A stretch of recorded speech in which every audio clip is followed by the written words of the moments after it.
So many men are asking for more responsibility while not being faithful to the responsibilities that they already have. This is a problem. They want more leadership, more influence, more opportunity, more authority, while their current life is unstable, inconsistent, and often reactive.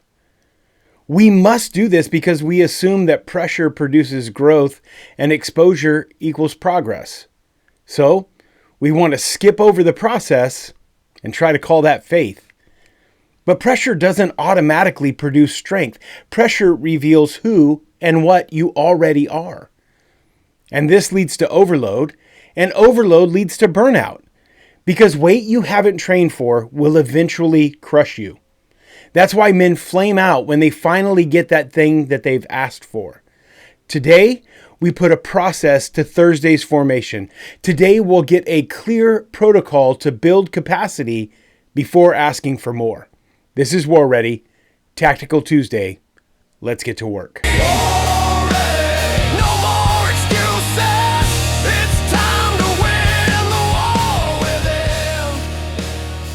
The goal for today is to give you a clear, usable framework that will help you build an internal capacity before the external responsibility increases.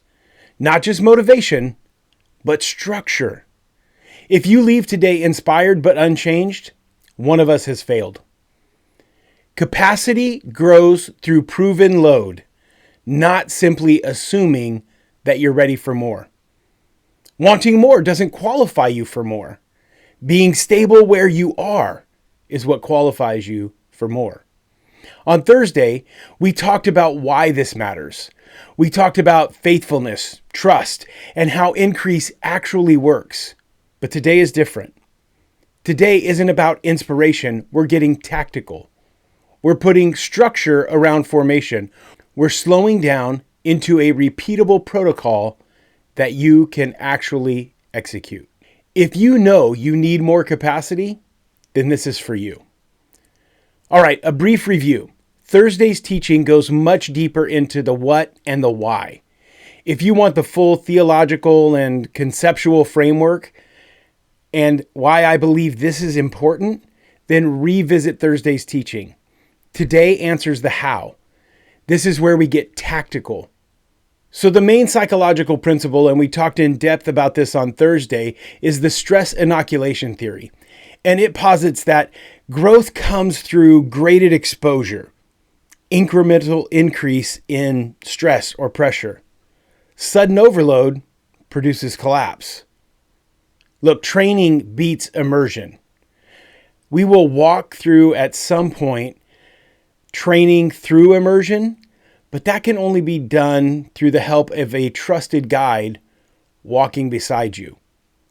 By and large, most of the time, the common practice is that growth comes through graded exposure, incremental increase in pressure or stress. Think about it like the weight room. If you want to bench press 350 pounds, you don't go in on day one, throw 350 on the bar, and go for it. Number one, you'll probably never get it off the rack. And if you do, there's a good chance you're going to die because that weight's going to fall on your chest and crush you. Emotional, spiritual, relational, all the same. The pressure will crush you. If you want to bench 350, you have to start at something that you know you can handle. As you get technique down, as you get stability, then you can increase, but a little bit at a time. The truth is that the nervous system is the same way. The nervous system strengthens under controlled stress. You don't throw a man into chaos all by himself and hope that he adapts. You train him under load until the load is stable and repeatable. Stress you have not trained for, built yourself for, it feels like a threat. But stress that you're trained for, it still feels like weight. I mean, you know it's there, but you also know that you can handle it. What psychology calls training under load, Scripture often refers to as stewardship.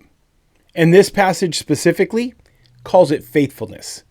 Listen to Luke 16:10 through 12. The one who is faithful in a very little thing is also faithful in much. And the one who is unrighteous in a very little thing is also unrighteous in much.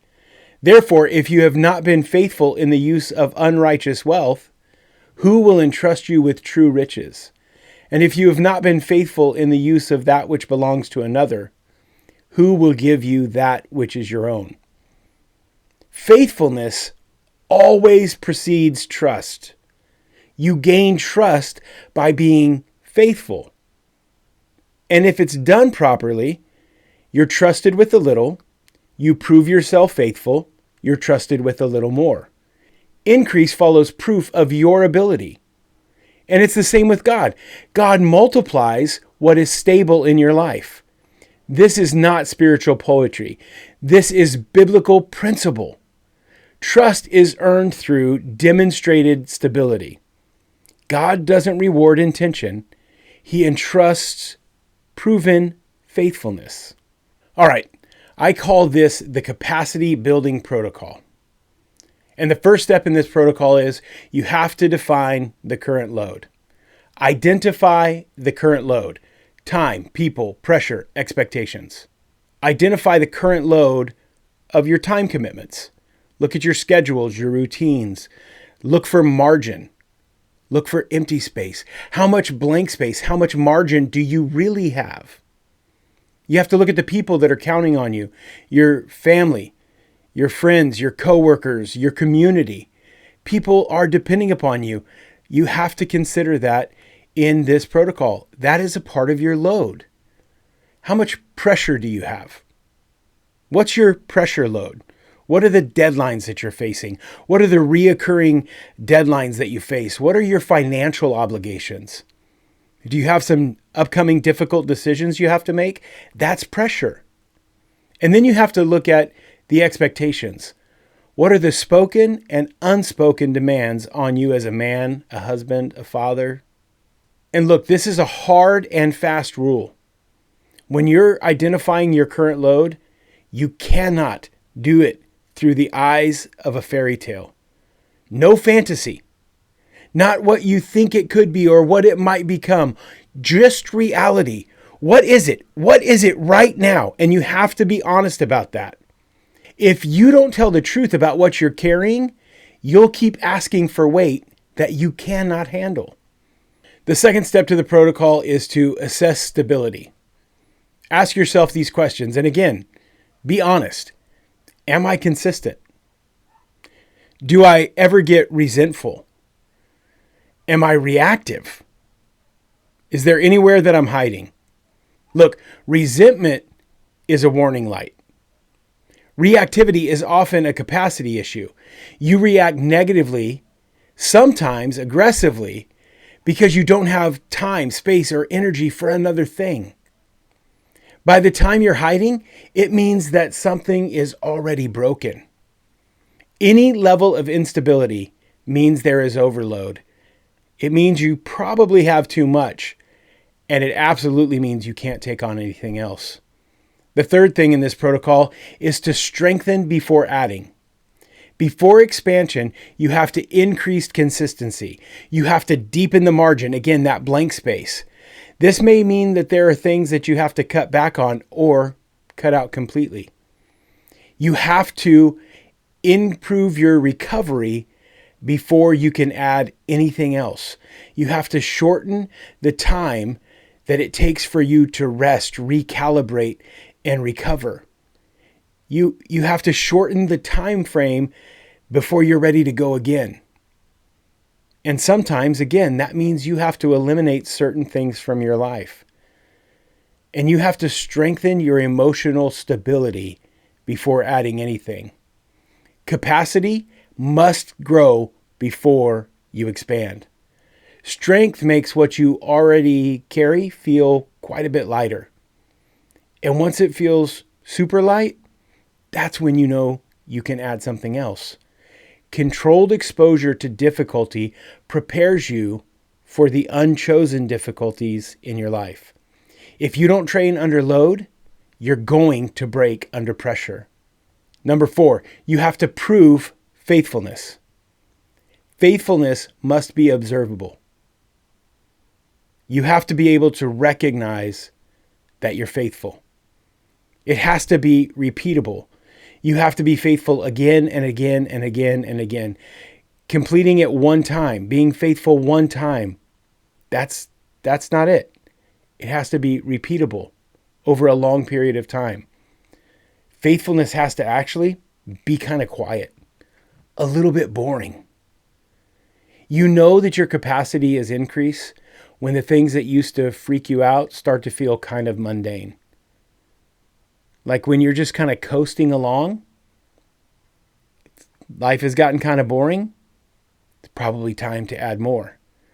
If you cannot almost mindlessly be sustained for long periods of time, you're not ready for more. The truth is that faithfulness often looks unimpressive until it compounds. Number 5, request increase at the end.